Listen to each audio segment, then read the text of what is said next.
as you know, that private sector is extremely critical in matters devolution, and that's why we feel that it is really relevant for us to discuss matters where private sector can really help in accelerating county transformation and development of our country. Maybe you could speak briefly on the guidelines and what motivated you as a Kenya Invest, who has been working at the national level, to interest yourself enough to come to some national levels. Every investor that comes to Kenya will always want to locate in a county. So it is pivotal that we work with counties.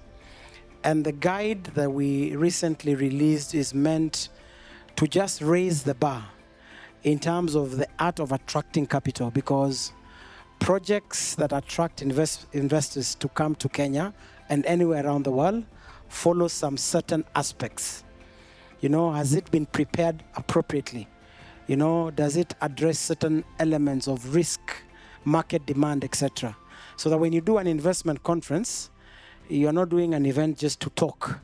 You are really showcasing aspects of a county or in a county that really can resonate with attracting capital. So that's the guideline. So our partnership with counties is there to stay.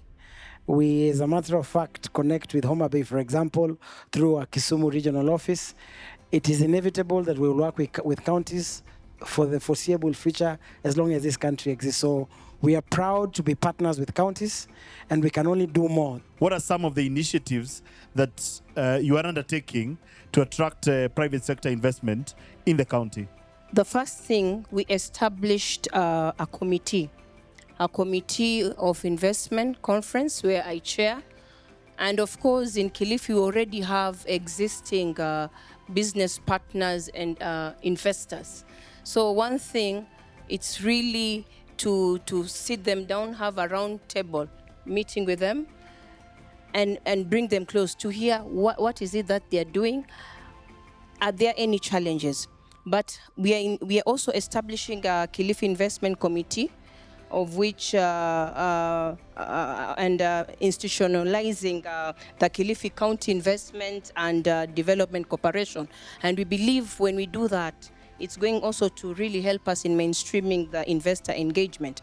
And I believe each and every county has its own investment priorities. For us, our key priorities as far as investment is concerned, because of the having the longest coastline in Eastern Central Africa of around 286 kilometers.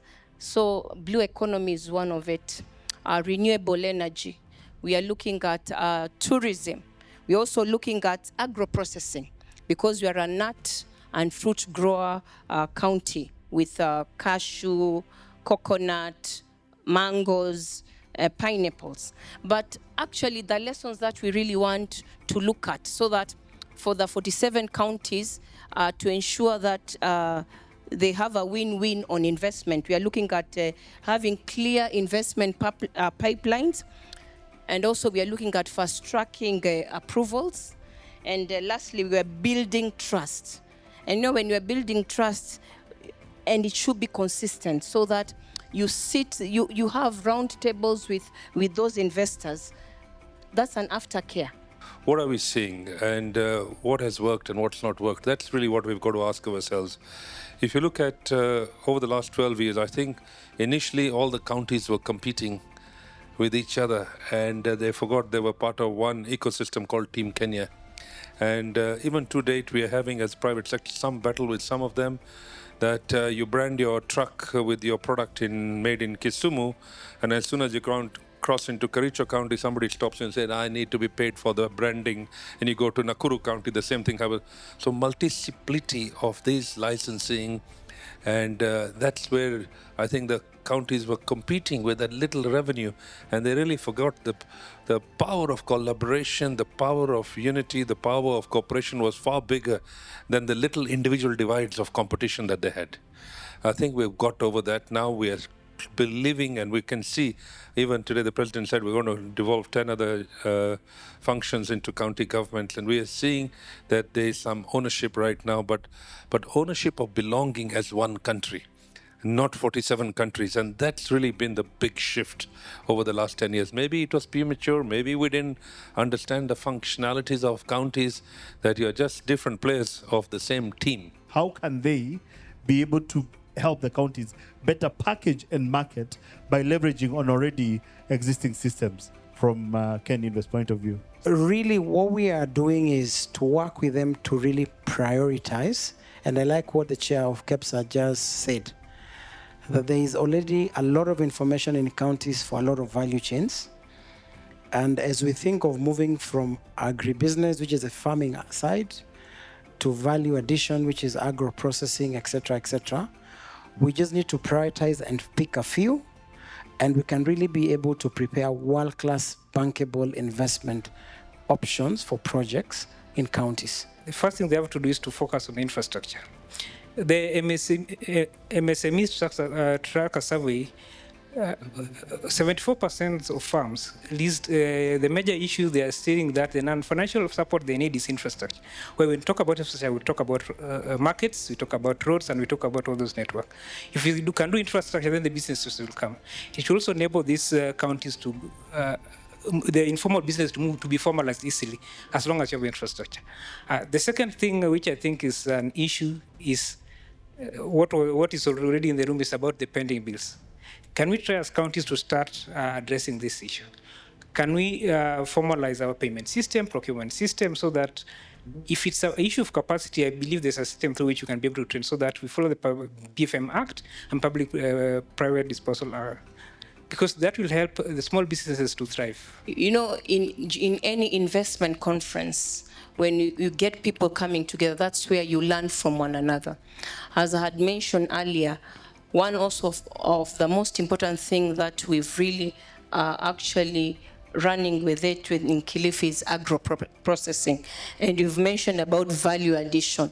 In Kilifi, as we are talking of cassava, fruits, nuts, we have seen how there's this transition. And we are really looking into also manufacturing. You know, much as you are talking about value addition, but we are talking about also manufacturing. We are just mentioning something like, we have like 4 EPZs, whereby unlike people coming and bringing in materials, why don't we get raw materials ourselves and actually process and come up with these materials ourselves? You know, we really need to talk on things that will really help us bring things together. For example, we are looking at digitalizing things such that when we are working with partners, we simplify regulatory processes. We are looking at ways in which, as counties, especially with Can Invest, bringing in the expertise in working with the trade officers, training them to ensure that there is cohesion between the partners around us. At Kenya Investment Authority, we are now relooking at opportunities across sectors. So today, if you come to us, you'll only find a sector director as opposed to before, because investors are in sectors. So that sector expertise is important. But once then the opportunity is identified, we are also helping a lot of people. Once it gets to pre-feasibility, we have a deal room. An investment deal room has what we call a project preparation facility, which we are working with donors, because it takes time to do a bankability proposal. You know, it takes a bit of expertise. So we may not have infinite resources to do that. We will link you up with people who, if the project quality is good, then we can help you. One question you have to ask yourself, why do we have a pending bid verification committee after every election year? So that means there are no records. So that means we have a manual system with no records, so nobody knows what has been supplied, what is to be paid, and the rest. So that's where the problem starts.